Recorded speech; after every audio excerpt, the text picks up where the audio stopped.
Hello, my name is Dr. Matthew. I am one of the mobile outpatient physical therapists here at MTS. We want to guide you through what to expect in rehab following your hip replacement and also provide you with a clear, practical roadmap of what physical therapy looks like after surgery, how to manage your pain, and explain why your home exercises matter. We will also include realistic timelines for when to return to driving, walking without a device, and returning to recreational activities such as hiking, golf, or travel. Every patient is different, but generally, a full recovery does take about 1 year. Your first 6 weeks can feel like a full-time job. You will be icing, elevating, and doing gentle movements and exercises multiple times throughout your day. At 3 months, most patients feel about 50 to 75% recovered. At 6 to 9 months, most patients feel about 90% recovered. And it does take a full year to finally feel 100%. So let's start with day 1.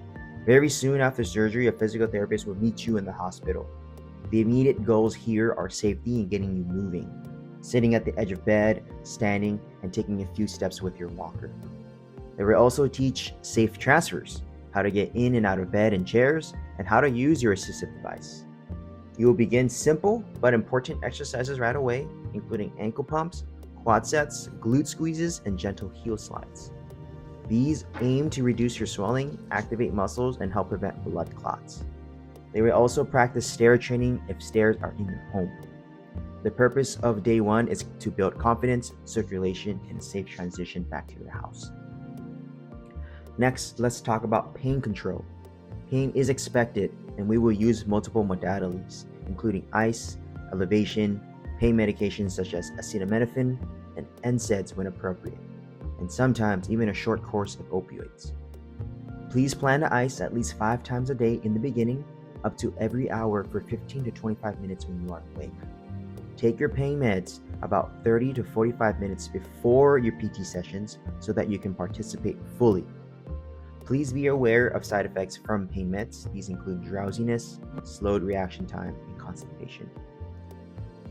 Next, let's talk about wound and dressing care. Your incision will be covered with a sterile waterproof dressing. Keep that dressing clean and dry, and many surgeons will request your physical therapist to remove that outer waterproof dressing around 1 week after surgery.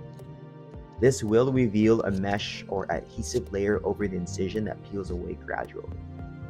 You can usually shower gently with the dressing in place, but avoid soaking in baths, hot tubs, or pools until your surgeon clears you, which is usually around 6 weeks.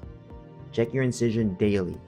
Some bruising, swelling, or mild redness is normal, but please report any increased redness, warmth, streaking, foul drainage, or fever because these could be signs of infection.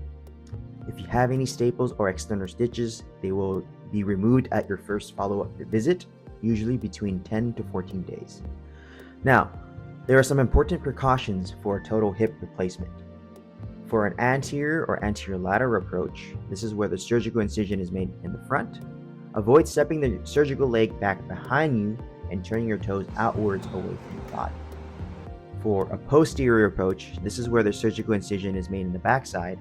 Avoid bending your hip past 90 degrees, avoid crossing your leg, and avoid turning your toes inwards. Make sure to avoid low, soft chairs and positions that put your hip below your knee level.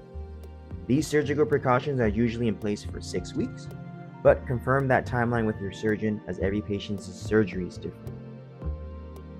Let's also talk about how your physical therapy will progress. In the first 1 to 2 weeks, we'll focus on as much pain-free movement to help you manage that pain, swelling, and regain basic motion.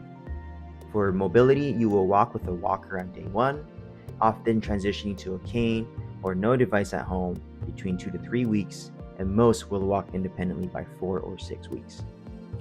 Your physical therapist will work with you on the movements that you need to perform throughout your day, and also monitor your walking distances. Aim for gradual short walks multiple times throughout your day, and continue your ankle pumps, heel slides, quad sets, and glute squeezes. During the first 3 weeks, you will be elevating and propping your leg up frequently above your heart in order to manage your swelling. You can use the letter T method for pillow positioning to keep the knee extended while in elevation. This involves between 2 to 3 pillows under the leg and heel to achieve the right amount of elevation. Starting week 2, you will start to increase your walking distance and add targeted hip strengthening exercises. These include heel raises, bridges, and seated knee extensions.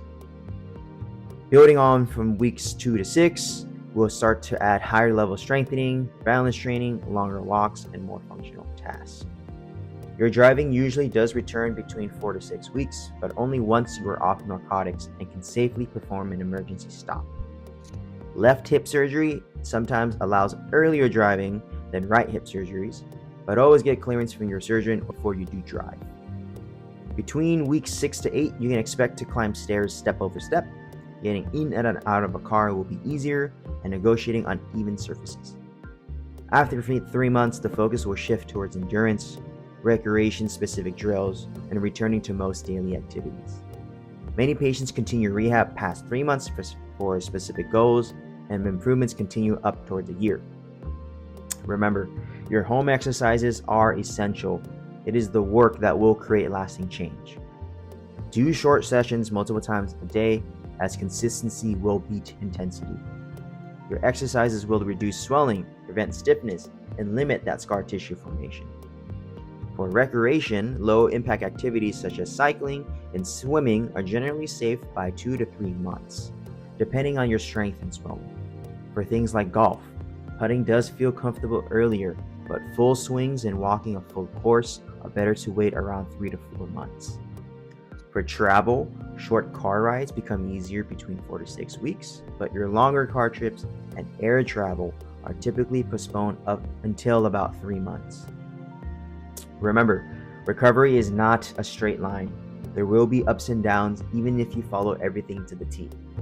And finally, try not to compare yourself to others.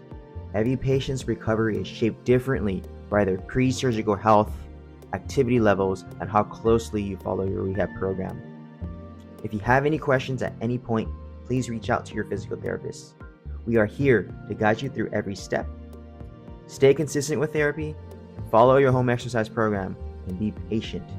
Your new hip will give you the opportunity to get back to the activities that matter most. Thank you for watching, and we will see you in therapy.